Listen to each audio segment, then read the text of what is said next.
Bismillahirrahmanirrahim. Assalamualaikum warahmatullahi wabarakatuh. Innal hamdalillah nahmaduhu wa nasta'inuhu wa nastaghfiruh wa na'udzu billahi min shururi anfusina wa min sayyiati a'malina. May yahdihillahu fala mudilla lahu wa may yudlil fala hadiya lahu. Asyhadu an la ilaha illallah wahdahu la syarika lah wa asyhadu anna Muhammadan abduhu wa rasuluh. Ya ayyuhalladzina amanu taqullaha haqqa tuqatih wa la tamutunna illa wa antum muslimun. Amma ba'd, fa inna khairal hadithi kalamullahi ta'ala wa khairal huda huda nabiyyina Muhammadin sallallahu alaihi wa ala alihi wa sallam. Wa syarrul umuri muhdatsatuha fa inna kulla muhdatsatin bid'ah wa kulla bid'atin dhalalah wa kulla dhalalatin finnar. A'adhanallahu wa iyyakum minan nar. Ma'asyiral ikhwa wal akhawat rahimani wa rahimakumullah ta'ala. Alhamdulillah, kembali kita senantiasa membasahi lisan kita dengan kalimat tahmid, dengan memanjatkan puji syukur kehadirat Allah Subhanahu wa taala yang telah memberikan kepada kita nikmat demi nikmat, serta masih memberikan kepada kita kesempatan serta kesehatan untuk terus beribadah kepada Allah Subhanahu wa taala, terutama di hari-hari ini, di hari-hari yang mulia di dalam agama Allah Subhanahu wa taala, Ayyamul Ashr Dzulhijjah, di hari-hari pertama bulan Dzulhijjah, yang merupakan hari-hari yang agung dan hari-hari yang mana amalan saleh di dalamnya sangat dicintai oleh Allah Subhanahu wa taala.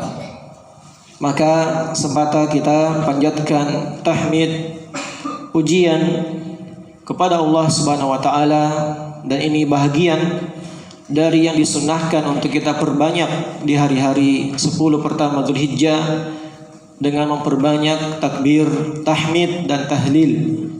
Takbir membesarkan Allah, tahmid memuji Allah, dan tahlil menegakkan tauhid la ilaha illallah. Sebagaimana sabda Rasulullah sallallahu alaihi wasallam di dalam hadis riwayat Imam Ahmad dalam kitab Musnadnya dari sahabat Ibnu Umar radhiyallahu taala anhuma, "Ma min ayyamin a'zamu 'indallah wa la ahabbu ilaihi min hadhil ayyamil 'ashr fa aktsiru fihinna min at-takbir wa tahmid wa tahlil." Tidak ada hari-hari yang lebih agung di sisi Allah Subhanahu wa taala dan lebih dicintai olehnya melainkan hari-hari 10 pertama di bulan Dzulhijjah. Maka kata Nabi sallallahu alaihi wasallam, perbanyaklah di dalam hari-hari tersebut membaca takbir, Allahu Akbar, wa tahmid, memuji Allah, alhamdulillah, wa tahlil, dan mengucapkan kalimat la ilaha illallah. Iya.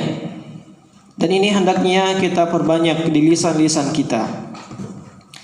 Imam Al-Bukhari di dalam sahihnya menyebutkan athar dari dua sahabat yang mulia.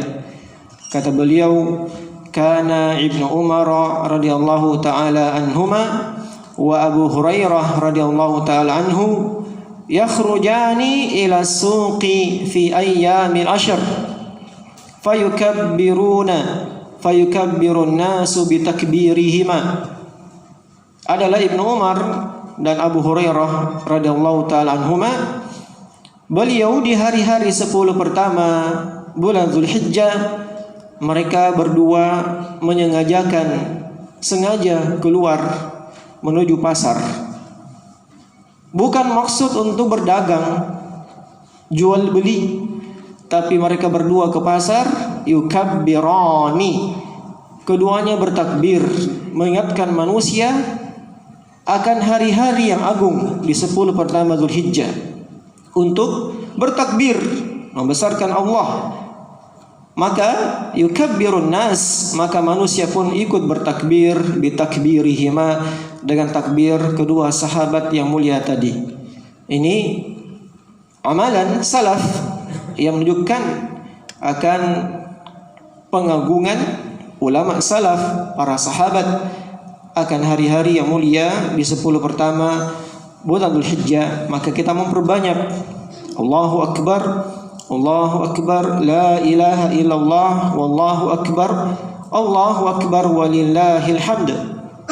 Iya, ini adalah takbir yang diperbanyak, yang sifatnya mutlak, tidak terikat dengan kondisi atau waktu. Di mana saja, kapan saja dimudahkan bertakbir, di rumah, di pasar, di toko, di kendaraan, di sekolah, di lapangan, sedang menunggu antrian, bermain badminton, belum waktunya dia bertakbir. Nah, di mana saja yang ada kesempatan dimudahkan baginya, ini memperbanyaknya. Ini takbir mutlak sejak tanggal 1 Zulhijjah hingga tanggal 13 Zulhijjah. Nah, dan nanti di hari Arafah maka disunahkan takbir khusus, takbir muqayyad, yang terikat di setiap pelaksanaan salat 5 waktu. Setiap selesai salat 5 waktu mulai subuh tanggal 9 Zulhijjah, maka kita memperbanyak takbir, tahmid, tahlil selepas salat 5 waktu hingga tanggal 13 Zulhijjah di salat asar. Ini takbir muqayyad di belakang setiap salat 5 waktu. Nah, alhamdulillah kita berada kembali di malam Jumat ini melanjutkan kajian kita dari pembahasan ad-durusul muhimmah li'amatil ummah, pelajaran-pelajaran penting untuk segenap umat, karya Fadilatul Syekh Abdul Aziz bin Abdullah bin Baz rahimahullahu ta'ala. Kita masih dalam pelajaran ad-darsus tsalits, pelajaran yang ketiga tentang arkanul iman, rukun-rukun iman. Masih dalam penjelasan oleh penulis, oleh Syekh Abdul Razzaq bin Abdul Muhsin Al-Abbad Al-Badr hafizahumullah ta'ala, tentang pentingnya keimanan dan agungnya keimanan tersebut. Kata beliau hafizahullah ta'ala, al-iman yaqumu ala usulin azimatin wa ususin matinatin la qiyama lil imani illa alaiha. Keimanan ini tegak di atas usul yang sangat agung, usul pondasi yang agung, wa usus dan asas-asas, dasar-dasar matinah yang sangat kuat, yang tidak akan tegak keimanan tersebut kecuali di atas pondasi dan asas yang agung dan kuat tersebut. Sekarang kita pembahasan arkanul iman, sebagaimana penjelasan tentang arkanul Islam. Islam tidak akan tegak kecuali di atas 5 rukun, maka iman juga tidak akan tegak kecuali di atas 6 rukun. Dan 6 rukun ini adalah pokok-pokok yang sangat agung dan asas yang sangat kuat, yang tidak akan tegak iman kecuali di atas landasan dan asas yang agung dan kuat tersebut, yang 6 itu. Iya. Fa inna mathala hadhil usul mal iman kamathalil asas lil bunyan wal usul lil ashjar. Sekarang beliau mempermisalkan tentang iman ini dengan pondasi masing-masing, dengan landasan asas masing-masing. Apa permisalannya? Kata beliau, sesungguhnya permisalan pokok-pokok tadi, landasan-landasan tadi, asas-asas terkait dengan keimanan seperti permisalan antara asas, landasan, pondasi dengan bunyan, dengan bangunan. Iya. Dipahami ya? Itu permisalan bangunan arkanul iman. Sebagaimana telah kita jelaskan tentang arkanul Islam. Islam tidak akan bisa berdiri tegak kecuali dengan di atas pondasi dan tiang-tiang Islam. Begitu pula iman, tidak akan tegak keimanan seseorang yang benar kecuali di atas pondasi-pondasi 6 rukun iman yang kuat. Iya, yang agung. Ibaratnya pondasi terhadap bangunan. Bangunan nanti kuat berdiri, kokoh, tegak, kuat karena memiliki pondasi bangunan yang kuat. Itu permisalannya. Dan juga seperti permisalan al-usulil asjar, permisalan akar pohon tanaman dengan asjar, batang-batang tanaman pohon-pohon tersebut. Itu ibarat iman. Ibarat iman dia adalah apa? Akar yang mengakar pada pondasi dan sehingga batang pohon kuat tegak berdiri. Ini permisalan yang disebutkan. Dan permisalan ini terambil dari firman Allah Subhanahu wa taala ketika Allah menggambarkan gambaran permisalan iman di dalam surah Ibrahim ayat 24 dan 25. Di mana Allah Subhanahu wa taala berfirman, "Alam tara kaifa daraballahu mathalan kalimatan thayyibah ka syajaratin thayyibatin asluha thabitun wa far'uha fis sama'." Tidakkah engkau memperhatikan wahai Muhammad? Alam tara, tidakkah engkau melihat, memperhatikan bagaimana Allah menggambarkan permisalan kalimatan thayyibah, kalimat yang baik, yakni kalimat la ilaha illallah. Ibaratnya permisalannya seperti kasyajaratin thayyibah, seperti pohon yang baik. Mumpung sini ada pohon. Ya, pohon apa ini? Plastik. Tayyib, pohon palsu. Tayyib, ibaratnya pohon yang baik. Asluha sabitun, yang akarnya asalnya itu kokoh, sabit, kokoh, kuat. Wa far'uha, dan cabang-cabangnya fis sama, menjulang fis sama, ke langit. Itu ibarat keimanan. Ibaratnya Allah gambarkan seperti apa? Dalam Al-Quran seperti pohon. Iya, dia punya akar yang kuat, itulah landasan iman. Kemudian melahirkan batang, cabang, ranting yang menjulang hingga ke langit. Karena apa? Dasarnya yang kuat. Asluha thabit wa far'uha fis sama. Akarnya kuat dan cabang-cabangnya menjulang ke langit. Nah, kemudian pohon iman ini, lanjutan ayatnya, tu'ti ukulaha kullahinin biizni rabbiha. Pohon ini memberikan manfaat. Dia terus memberikan ukulaha, buah-buahannya, hasilnya. Iya, setiap saat dengan izin Allah, dengan izin Rabbnya. Ini ibarat orang-orang yang memiliki iman, bermanfaat bagi manusia, bermanfaat bagi makhluk, bagi alam, bagi tumbuhan, bagi hewan, karena mereka orang-orang yang beriman. Allah Subhanahu wa taala muliakan mereka, dimuliakan sebagai khalifah di muka bumi dengan keimanan mereka. Iya, sebagaimana disebutkan dalam surah An-Nur ayat 55.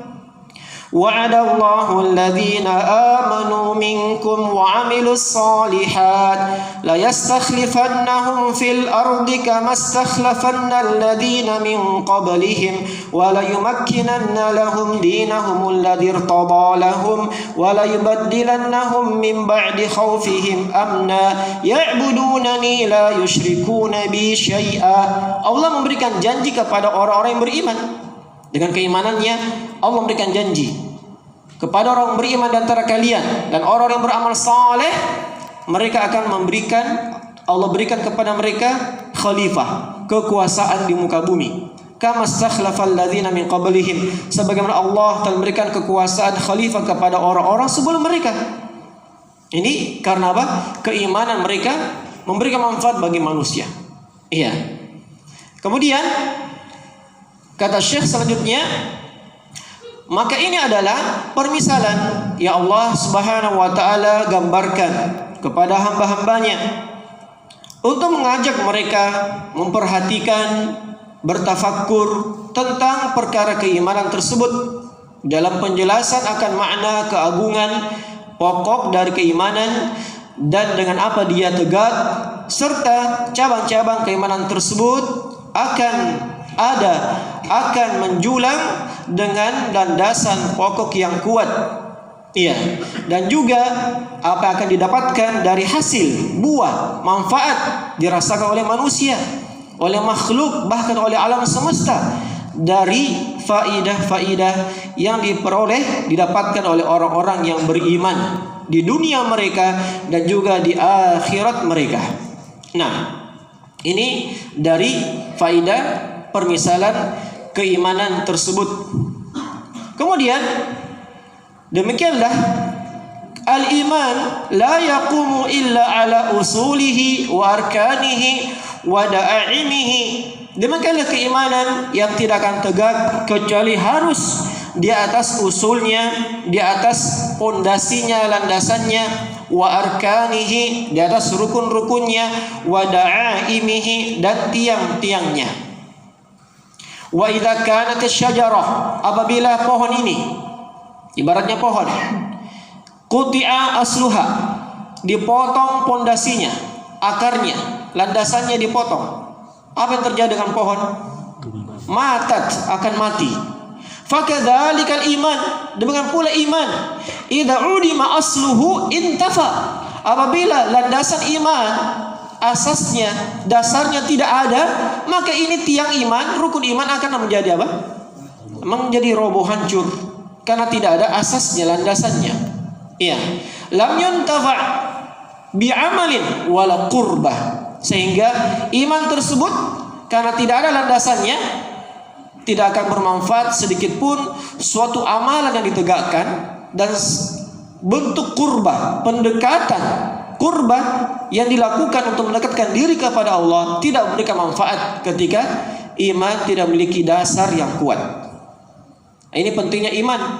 Iman menjadi sebab dasar amalan diterima. Kapan imannya tidak benar, rapuh imannya, dia beriman kepada selain Allah atau membuat kesyirikan dalam hatinya, bergantung kepada selain Allah, maka amal-amalan apapun yang dia tegakkan, kurba apapun yang dia hadapkan untuk mendekatkan diri, itu tidak bermanfaat. Karena apa? Keimanan yang rusak, keimanan yang rapuh, yang tidak benar kepada Allah Subhanahu wa taala. Dalilnya dalam surah Al-Maidah ayat 5. Kata Syekh, sebagaimana Allah berfirman, "Wa may yakfur bil imani faqad habita 'amaluh." Siapa yang mengkufuri iman, di sini dia rusak landasannya. Siapa yang mengkufuri iman, apa yang terjadi dengan tiang-tiangnya? Faqad habita 'amaluhu, maka akan terhapus amaluhu, amal ibadahnya. Ini karena apa? Tidak punya landasan. Maka akan hancur semua amalan yang dia bangun, percuma. Amalan yang dahulu pernah ditegakkan, salat yang sekian tahun, umroh haji yang pernah dia amalkan, sedekah yang begitu banyak yang telah dia sedekahkan, tiba-tiba suatu saat dia mengkufuri Allah. Iya, dia tidak percaya dengan hari berbangkit, atau dia berbuat syirik besar, bergantung kepada selain Allah, bergantung kepada makhluk, masih mempercaya percayaan takhayyul yang khurafat. Maka semua sholat yang dahulu, sedekahnya, umrah hajinya, semua terhapus. Karena apa? Kesyirikan yang ada pada hatinya. Ya kan? Itu bahayanya. Sebagaimana Allah mengancam kepada Nabi kita SAW, "La in asyrakta la yahbatanna amaluka wa la takunanna minal khasirin." Wahai Muhammad, jika kamu berbuat syirik, Nabi yang diancam. Kalau kamu berbuat syirik, la yahbatanna amaluk, semua amal ibadahmu terhapus, tidak ada yang tersisa, akan hilang semua. Karena apa? Kesyirikan. Nah, ini bahayanya kekufuran, lawan dari keimanan. Faqad habita amaluhu, maka akan terhapus semua amal ibadahnya, dan wa huwa fil akhirah minal khasirin, dan dia di negeri akhirat akan menjadi orang-orang yang khasirin, yang merugi. Iya. Na'udzubillah min dzalik. kita berlindung kepada Allah dari sifat demikian, dari kekufuran. Nah, kemudian kata penulis selanjutnya, fal a'mal wat ta'at wa anwa'ul qurbat innama takunu maqbulatan min al-'amil idza kanat qa'imatan 'ala imanin sahihin wa aqidatin rasikhatin thabitatin fil qalb. Maka semua amalan-amalan, semua ketaatan-ketaatan, dan semua jenis kurbat, pendekatan diri kepada Allah, itu semua nanti diterima, makbulah, diterima oleh Allah, minal amil, dari orang yang beramal, diterima dari orang yang beramal apabila amalan tadi, ketaatan tadi, jenis-jenis kurban yang tadi dia perhadapkan. Nah, sementara ada kurban, itu kurban, bentuk pendekatan diri kita kepada Allah dengan harta. Ya, nanti diterima oleh Allah apabila semua amalan tadi qaimah, tegak di atas iman yang sahih dan aqidah yang rasikhah, yang kokoh, sabitah, yang kuat fil qalb, di dalam hati kita. Jadi amalan nanti diterima dengan dasar hati yang dipenuhi dengan keimanan yang kuat, yang benar. Iya, terhadap Allah Subhanahu wa taala dan terhadap arkanul iman yang lainnya yang 6. Nah, oleh karena itu iman dengan pondasi yang agung ini, dengan asas yang kuat, itulah yang akan membuat amalan menjadi benar. Yusahhihul a'mal, akan membenarkan bentuk amal ibadah kita yang tidak akan diterima kecuali dengan landasan iman yang benar. Iya. Allah Subhanahu wa taala berfirman dalam surah Al-Isra tentang pendidikan hal ini, "Wa man arada al-akhirata wa sa'a laha sa'yaha wa huwa mu'min fa ulaika kana sa'yuhum mashkura." Wa man arada al-akhirah, barang siapa yang menginginkan akhirat, tujuannya untuk beribadah kepada Allah, ikhlas, akhirat yang dia niatkan, bukan dunia. Sudah benar, niatnya sudah benar, tujuannya sudah benar. Terus wasa'alaha sa'yaha, untuk menggapai niat agar dia meraih kehidupan yang baik di negeri akhirat, dia harus punya apa? Punya ketaatan, punya amal ibadah, punya kurbah, bentuk pendekatan diri. Makanya disebutkan, dan dia sa'alaha sa'yaha, dia mengusahakan upaya untuk mencari keridhaan negeri akhirat, untuk mencari kemuliaan kehidupan akhirat. Dia berusaha dengan amal ibadah, dengan kesalehan, dengan ketaatan, dia beramal. Tetapi wa huwa mu'min, tetapi dia harus orang yang beriman. Nah, di sini dipersyaratkan, ya, dipersyaratkan dia harus beriman. Barulah faulaika kana sa'yuhum mashkura, barulah dikatakan itulah orang-orang yang usaha mereka disyukuri oleh Allah. Amal ibadahnya, ketaatannya, kurbahnya, pendekatan dirinya, itu yang disyukuri. Ketika apa? Dasarnya apa? Dasarnya iman. Ya. Makanya diingatkan ketika penyembelihan hewan kurban, yang membuat kurban kita diterima apa? Imannya, takwanya. La yanalallaha luhumuha wala dima'uha walakin yanaluhut taqwa minkum. Tidak sampai kepada Allah daging-daging kurban kalian, juga tidak sampai kepada Allah darah-darah yang kalian alirkan dari hewan sembelihan. Tapi yang sampai kepada Allah apa? Takwanya kalian. Jadi bentuk takwa kita, memang tujuan kita untuk mendekatkan diri kepada Allah, menginginkan akhirat dengan dasar iman, dengan dasar takwa. Barulah kurban itu diterima. Kurban itu diterima dari hewan sembilan kita karena dasar apa? Iman yang benar. Ya, pelaksanaan ketaatan, niatnya karena Allah, bukan karena ingin status sosial diangkat, bukan karena ingin dibilang dialah orang yang berkurban dengan sapi yang mahal, sapi yang besar, tidak, tapi semata karena takwa akhirat yang dia inginkan.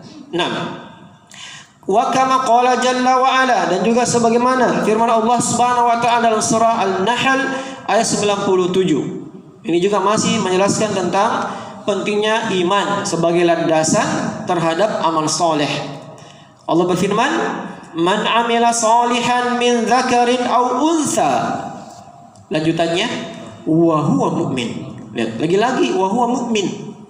Barang siapa yang beramal soleh dari laki-laki ataupun perempuan dan dia beriman, ya harus ada terus ini. Bukan sekadar amal soleh saja, tapi dia harus landasi amal solehnya dengan iman yang benar, dengan asas fondasi yang benar. Barulah apa? Amal solehnya bermanfaat. Fala nuhyiyannahu hayatan thayyibah, maka kami akan berikan kepada mereka kehidupan yang baik, kehidupan yang berbahagia. Wala najziyannahum ajrahum bi ahsanil ladzi kanu ya'malun, dan kami akan berikan balasan kepada mereka di negeri akhirat dengan balasan yang lebih baik daripada apa yang mereka amalkan. Iya. Ini ayat-ayat semisal ini sangat banyak, kata Syekh Abdul Razak hafizahullahu taala. Nah, kemudian kata penulis selanjutnya, wa qad dallal kitab was sunnah ala anna al iman yaqumu ala arkanin sittatin. Dan Al-Quran dan Sunnah telah menunjukkan kepada kita bahwasanya iman itu tegak di atas arkan sittah, di atas 6 rukun. Wa qad arafna anna rukna huwa janibus syai' al-aqwa alladhi la qiyama li syai' illa alayh. Ini masih seperti penjelasan yang telah berlalu tentang rukun Islam. Kembali di sini beliau ulangi tentang makna rukun. Qad arafna, kita sudah ketahui, telah berlalu pengetahuan kita bahwasanya rukun. Apa itu rukun? Apa itu rukun? Sudah kita jelaskan. Di sini diulangi lagi. Qad arafna, kita sudah ketahui bahwasanya rukun adalah bagian yang terkuat, janibus syai' al-aqwa, bagian yang paling kuat dari suatu bangunan, yang tidak akan tegak bangunan tersebut di atas kecuali harus di atas rukun itu. Ya, nanti tegak bangunan ketika punya apa? Rukun, pondasi, dasar. Maka itulah dikatakan rukun, bagian yang terkuat yang bangunan berada di atasnya. Farkanul iman hiya da'aimul iman wa usuluhu wa a'midatuhu allati 'alaiha yartagiz. Maka rukun iman adalah tiang-tiang keimanan, usul, pondasi keimanan, wa a'midatuhu, dan pasak-pasaknya yang tidak akan tegak kecuali harus dengan dasar iman yang kuat. Yang tidak akan tegak kecuali dengan pokok yang 6. Datang penjelasannya dalam Al-Quran dan Sunnah Rasulullah salawatullahi wasalamuhu wa barakatuhu alaihi. Salawat Allah dan salam serta keberkahan atas beliau sallallahu alaihi wasallam.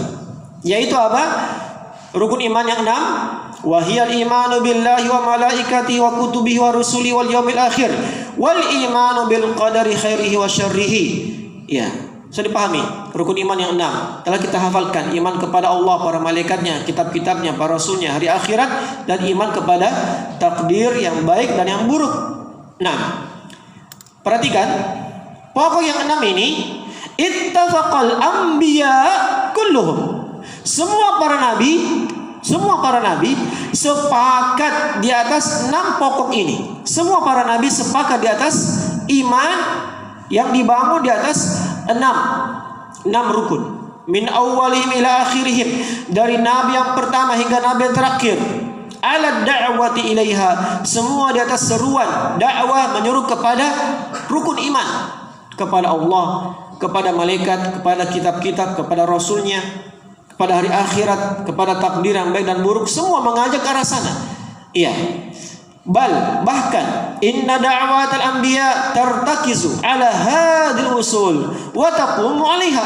Bahkan semua dakwah-dakwah para nabi itu dipusatkan, tertakis, diprioritaskan di atas 6 pokok ini.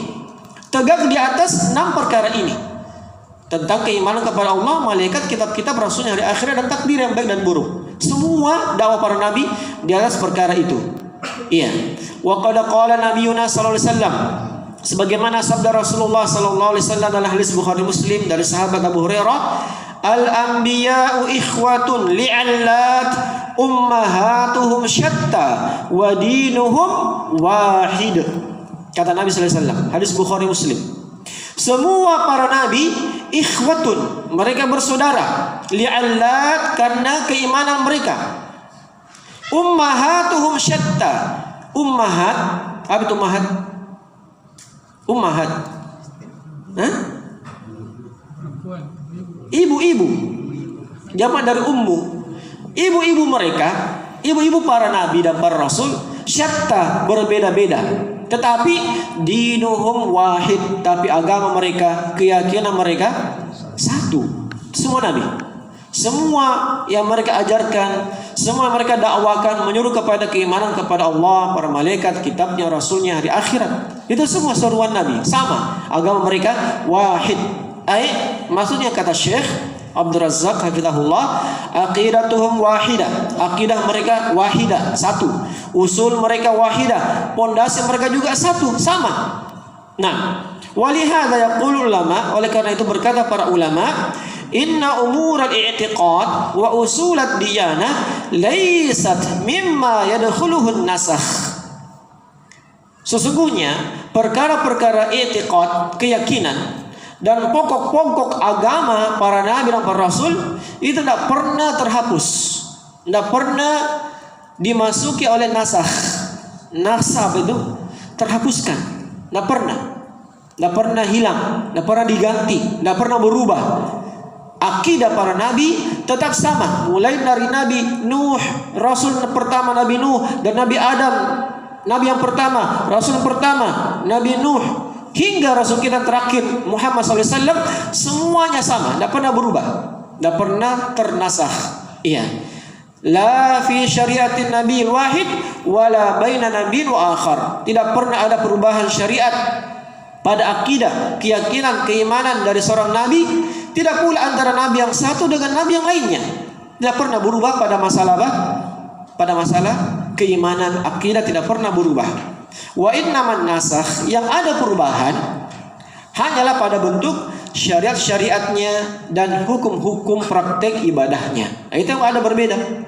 Nah, sebagaimana Allah berfirman, likullin ja'alna minkum syir'atan wa minhaja, dalam surah Al-Maidah ayat 48. Ini yang berbeda. Kata Allah, kami jadikan pada setiap kalian wahai para nabi ada masing-masing memiliki syariat dan masing-masing memiliki manhaj, memiliki apa? Tata cara, metode bagaimana berdakwah kepada kaumnya. Masing-masing ada bentuk metodenya dan masing-masing ada bentuk syariatnya. Apa sih yang berbeda-beda? Hukum-hukum, amal ibadah, praktek ibadah, tapi keyakinan, i'tiqad berbeda? Tidak, sama. Ya, sama. Amal aqidah wahidah, adapun akidah itu sama. Nah, wa man yaqra'ul Qur'an wa ma qassahu Allah tabaraka wa ta'ala min khabar anbiya wa dzikri da'watihim wa ma taqumu alaihi min usulin wa usus yajidu anna hadhil usul barizatun fi da'wati anbiya'illah wa rasulihi alaihim salawatullah wa salamuhu ajma'in. Barang siapa yang melihat, membaca Quran, dan bagaimana dia melihat kisah-kisah yang Allah kabarkan tentang para nabi dan penyebutan dan tentang dakwah-dakwah mereka, serta apa yang mereka tegakkan di atas usul dan pondasi dakwah mereka, kita akan mendapatkan bahwasanya pondasi dakwah para nabi itu semua sama. Iya, semua di atas keyakinan yang sama dari semua seruan nabi Allah dan para rasulnya alaihim salawatullah, atas mereka salam Allah dan salamnya. Nah, kemudian kata Syekh Abdul Razak hafizahullah ta'ala, wa usulul iman mutalazimatun mutarabitatun la yanfakku ba'duha an ba'd. Sekarang beliau menjelaskan hubungan antara masing-masing rukun dengan rukun yang lainnya. Dari pondasi tadi ini, kata Syekh, pondasi iman antara satu dengan lainnya mutalazimah, saling berhubungan, saling mengharuskan satu sama lain, saling terikat satu sama lain. La yanfakku ba'duha an ba'd, yang tidak bisa dipisahkan antara yang satu dengan yang lainnya. Nah, al-iman bi ba'diha yaqtadi al-iman bi baqiha. Keimanan terhadap satu perkara dari rukun iman mengharuskan dia mengimani perkara rukun iman yang lainnya. Ya. Jangan sampai ada yang hanya beriman kepada satu rukun, lantas yang lainnya dia tidak imani. Justru ketika dia mengimani satu rukun, mengharuskan yang lainnya apa? Ikut dia imani yang lainnya, yang sisanya. Sebaliknya, wal kufru bi ba'diha, mengkufuri salah satu dari pondasi rukun iman mengakibatkan apa? Dia mengkufuri semuanya. Ini bahayanya ini.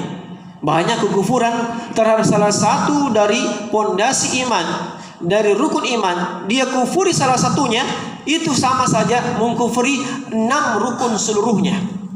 Ya. Al-kufru bi ba'diha aw bi syai'in minha kufrun biha kulliha. Mengkufuri sebahagian dari rukun iman itu sama saja mengkufuri semuanya. Ya, mengkufuri apa? Semuanya. Fad-din la yaqumu illa ala hadhil usul kulliha mujtami'atan. Perhatikan.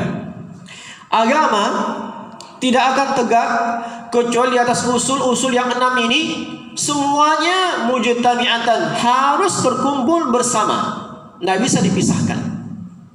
Wa man akhalla bi syai'in min hadhil usul falam yu'min bihi batala imanuhu. Barang siapa yang kurang, ya, dia luput dari salah satu pondasi yang dia tidak imani, maka hakikatnya dia belum beriman.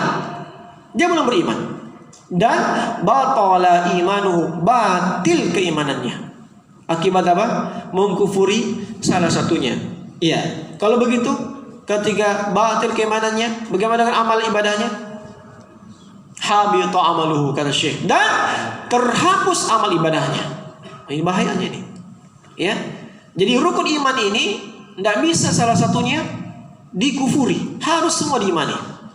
Makanya ketika kami sebutkan pertemuan sebelumnya, dia beriman 5 rukun.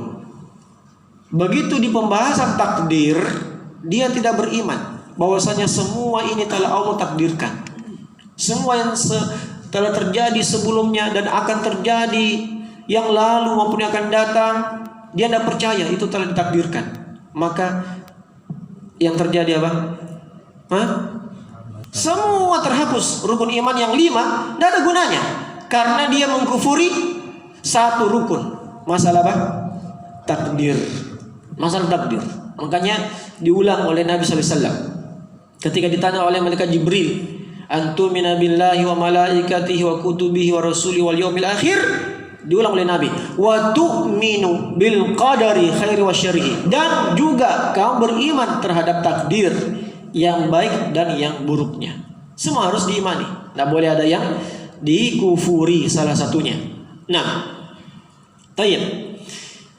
Kemudian wa masalu hadil usulil iman kama taqaddam kama masalu usulil asjar, sebagaimana telah berlalu bahwasanya permisalan pondasi-pondasi ini bagi keimanan sebagaimana telah berlalu seperti permisalan akar dengan pohon batang tanaman tersebut. Ara'aitum, bagaimana menurut kalian seandainya syajarah quti'a asluha kaifa yakunu syanuha, apabila akar pohon itu dipotong, bagaimana asalnya? Dia akan hancur, ia akan roboh. Fahakadha sya'nu fil iman idzan tafa syai'un min usulihi al-'azima allati la qiyama lahu illa 'alaiha. Begitu pula dari perkara keimanan, apabila salah satu dari rukun iman itu dia tidak imani, dia kufuri, padahal dia merupakan pondasi yang sangat kuat, maka tidak akan tegak imannya yang mengharuskan amal ibadah juga akan terhapuskan karena mengkufuri salah satu dari pondasi iman tersebut. Nah, kemudian kata penulis hafizahullah ta'ala, dari mana kita mempelajari iman ini? Bagaimana kita bisa mengimani yang diwajibkan dalam agama Islam? Ya, kata Syekh, wa qad jaa tibyanu hadhil usul fi kitabillah wa sunnati rasulih alaihi salatu wassalam. Telah datang penjelasan tentang rukun-rukun iman ini di dalam apa? Al-Quran, kitabullah, dan sunnah Rasulnya sallallahu alaihi wasallam. Wa alaihi, maka oleh karena itu, fa innahu kullama azuma nasibul abdi wa haddu min kitab wa sunnah qira'atan wa tafaqquhan wa ta'ammulan wa tadabburan azuma hadduhu min hadhil usul wa zadahu nasibuhu minha. Oleh karena itu, semakin hamba besar mengambil bahagian dari Al-Quran dan Sunnah dengan cara dia membacakah, kemudian memahaminya, memperhatikannya, mentadaburinya, semakin dia mendalami Al-Quran dan Sunnah, maka semakin besar bagian iman yang akan dia dapatkan. Ya, karena itu tadi sumber iman di mana? Penjelasan Al-Quran dan Sunnah. Siapa yang semakin membaca Al-Quran, semakin dia membaca hadis, semakin dia tafaqquh, memahami, mempelajari, wa ta'ammul, memperhatikan, wa tadabbur, mentadabburi, maka semakin bertambah keimanannya kepada Allah Subhanahu wa taala. Ya, ini dari permisalan keimanan tersebut. Nah, wallahu taala alam. Kita cukupkan ilahuna subhanallah asyhadu an la ilaha illa anta astaghfiruka wa atubu ilaik. Assalamualaikum warahmatullahi wabarakatuh.